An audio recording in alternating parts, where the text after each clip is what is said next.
தமிழ்நாடு ஊடகங்களில் நாள் தவறாது அடிபடும் பெயர். அதிமுக கூட்டணி உடைப்புக்கு காரணகர்த்தாவாக இருந்தவர். தனியாக நின்றால் தானே பலம் தெரியும் என பாஜகவுக்கு நம்பிக்கை கொடுப்பவர். எத்தனையோ பேர் எதிர்த்தாலும் மோடி ஷாவின் நம்பிக்கைக்குரிய நபராக இருப்பவர்.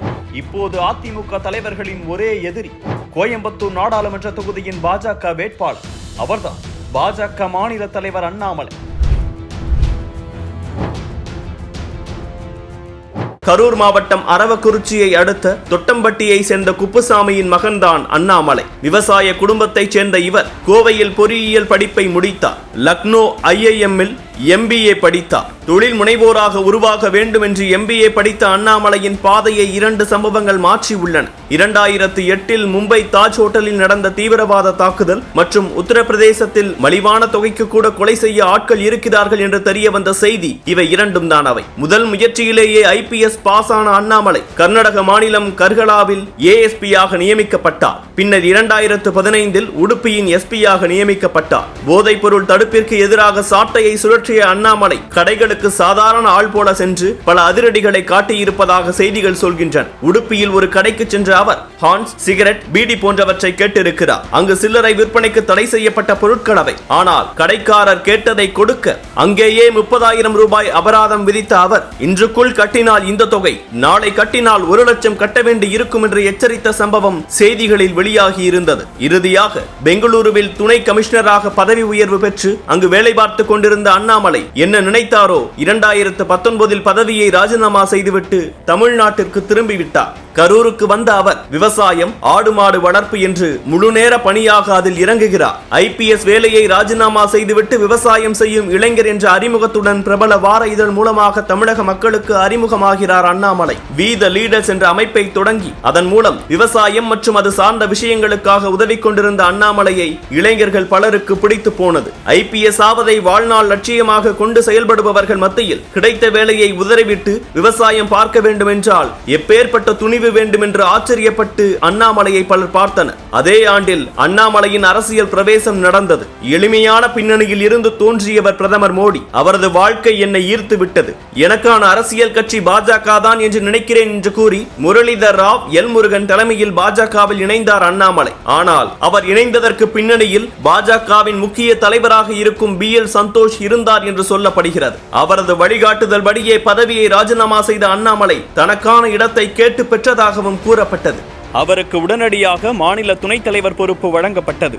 அரசியல் அனுபவம் ஏதும் இல்லாமல் கட்சியில் இணைந்ததுமே அவ்வளவு பெரிய பதவி வழங்கப்பட்டது அண்ணாமலை ஒருவருக்கு மட்டுமே இருக்கும். 2021 சட்டமன்ற தேர்தலில் அரவக்குறிச்சி தொகுதியில் போட்டியிட்ட அவர் தோல்வியடைந்தார். அமைச்சரவை விரிவாக்கத்தின் போது தமிழ்நாடு பாஜக மாநில தலைவராக இருந்த எல் முருகனுக்கு இணையமைச்சர் பதவி வழங்கப்பட பாஜகவின் மாநில தலைவரானார் அண்ணாமலை. தமிழ்நாடு பாஜகவில் பல சீனியர்கள் இருக்க கட்சியில் இணைந்த குறுகிய காலத்திற்குள் அண்ணாமலை தலைவரானது பலருக்கு ஆச்சரியத்தை ஏற்படுத்தியது. ஆனால் அதற்கான தேவை பாஜகவில் இருந்தது. அதிமுகவின் பின்னாலேயே பாஜக இயங்க வேண்டிய சூழல் இருந்த நிலையில் பாஜகவுக்கென்று தனித்த களம் ஒன்று தேவைப்பட்டது. அதை உருவாக்க முன்பு இருந்தவர்கள் யாரும் பெரிதாக முயற்சி எடுக்கவில்லை. அதனாலேயே அண்ணாமலை மீது அக்கட்சியினருக்கு பலத்த எதிர்பார்ப்பு இருந்தது. அண்ணாமலை பொறுப்புக்கு வருவதற்கு முன்பு பொது இடங்களில் பேசி சர்ச்சைக்குள்ளான சீனியர்கள் பலர் ஓரங்கட்டப்பட்டனர். பாஜகவின் தனித்தனி முகங்களாக இருந்த நிலையை மாற்றி பாஜக என்றால் அது நான் தான் என்று தன்னை முன்னிறுத்திக் கொண்டார் அண்ணாமலை. குறிப்பாக பிராமணர்களின் கட்சியாக விமர்சிக்கப்படும் பாஜகவை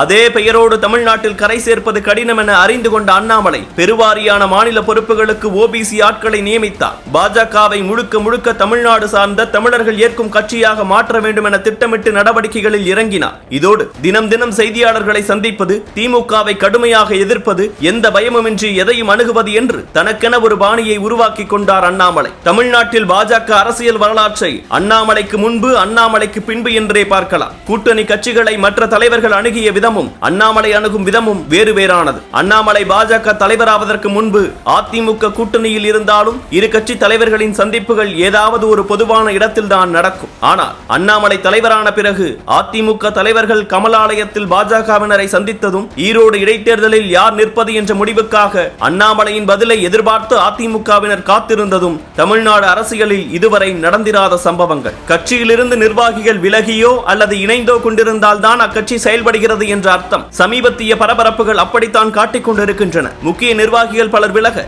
எதற்கும் பயமில்லை. இன்னும் பலர் விலகுவார்கள். தனிப்பட்ட நபர்களை விட கட்சி பெரிது என்று அதிரடியாக பதிலளித்து அண்ணாமலை வியக்க வைத்தார். 2021 தேர்தல், 2024 தேர்தல், 2026 தேர்தல் என்று ஒவ்வொன்றாக கடந்து செல்ல விருப்பமில்லை. 2024 தேர்தலில் வெல்வது இலக்கு. இருப்பவர்கள் இருக்கலாம், செல்பவர்கள் செல்லலாம் என்று வெளியே செல்பவர்களை வழி அனுப்பி வைத்திருக்கிறார் அண்ணாமலை. இதனிடையே ஆலோசனை கூட்டம் ஒன்றில் பேசிய அண்ணாமலை, திராவிட கட்சிகளுடன் இணைந்து தேர்தலை சந்திக்க வேண்டிய அவசியம் எனக்கு இல்லை. இடுப்பில் துண்டை கட்டிக்கொண்டு கூட்டணிக்காக யாருக்கும் சலாம் போட மாட்டேன். தேர்தல் கூட்டணி குறித்து மே மாதம் அறிவிப்பேன் என கூறினார். இதற்கு கூட்டத்திலேயே பலரும் அதிருப்தி தெரிவித்தனர். குறிப்பாக எம்எல்ஏ வானதி சீனிவாசன் கூட்டணி குறித்து பேசுவதற்கு இது நேரம் இல்லை என எதிர்ப்பு தெரிவித்ததாக தெரிகிறது. ஆனாலும் அண்ணாமலை அதை கண்டுகொள்ளாமல் கடந்து சென்றிருக்கிறார். அண்ணாமலை மீதும் பல்வேறு விமர்சனங்கள் இருக்கின்றனதான். சாமதான தண்ட பேதங்கள் இல்லாமல் அரசியல் ஏது? கையில் இருக்கும் சீட்டுகளில் தனக்கு தேவையான சீட்டுக்காக காத்திருப்பதை விட்டு சீட்டை கலைத்து விளையாடினால் ரம்மி அடிக்க வாய்ப்பிருக்கிறது தானே. சேஃப் ஜோனில் இருப்பதை விட தனித்து களம் கண்டு தன் பலத்தை தெரிந்து கொள்வதுதான் ஒரு கட்சியின் பலம்.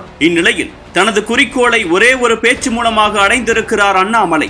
அண்ணா குறித்து அண்ணாமலை பேச கொதித்து போனது அதிமுக. பிரஸ் மீட் வைத்து ஜெயக்குமார் குமுற, அண்ணாமலையோ எதையும் சட்டை செய்யாமல் ஆதாரம் இருக்கு என அதிரடி காட்டினார். கூட்டணி இல்லை என அதிமுக அறிவித்த போதும் இதுதானே எனக்கு வேண்டும் என்று கண்டுகொள்ளாமல் கடந்தார். ஒரு கட்டத்தில் டெல்லிக்கு சென்று பாஜக தலைமையை அதிமுகவினர் சந்தித்து புகார் அளித்தும் அண்ணாமலையை மாற்ற முடியாது என தெளிவாக சொல்லிவிட்டது பாஜக தலைமை. பயணம் தோல்வியில் முடிந்த கையோடு மாவட்ட செயலாளர்கள் கூட்டத்தை கூட்டி பாஜக கூட்டணியை முறித்துக் கொண்டது அதிமுக. தனித்து களம் கண்டு பாஜகவை முன்னேற்றுவதே சரி என்ற அண்ணாமலையின் முடிவை கூட்டணியை உடைத்து அதிமுகவை வழிமொழிந்திருக்கிறது. ஆனால் அண்ணாமலை யார், அவர் பலம் என்ன என்பதை இந்த அறிவிப்பே முடிவு செய்யும். கர்நாடகாவில் சிங்கம் அண்ணா போலீஸ் வெர்ஷன் பிளாக்பஸ்டர் ஹிட் அடித்தது போல் தமிழ்நாட்டில் சிங்கம் அண்ணா பொலிட்டிக்கல் வெர்ஷன் ஹிட் அடிக்குமா அல்லது ஃபிளாப் ஆகுமா என்பதை முடிவு செய்யும் காலம் வந்துவிட்டது. ஆம், நாடாளுமன்ற தேர்தலில் கோயம்புத்தூர் தொகுதியில் அண்ணாமலை போட்டியிடுவார் என அறிவிக்கப்பட்டிருக்கிறது. வெற்றி பெறுவோம் என எழுதி வைத்துக் கொள்ளுங்கள் என அண்ணாமலையை அறிவித்த தொகுதியான கோவையில் அவரே களமிறங்குவதால் எதிர்பார்ப்பு எகிரி உள்ளது.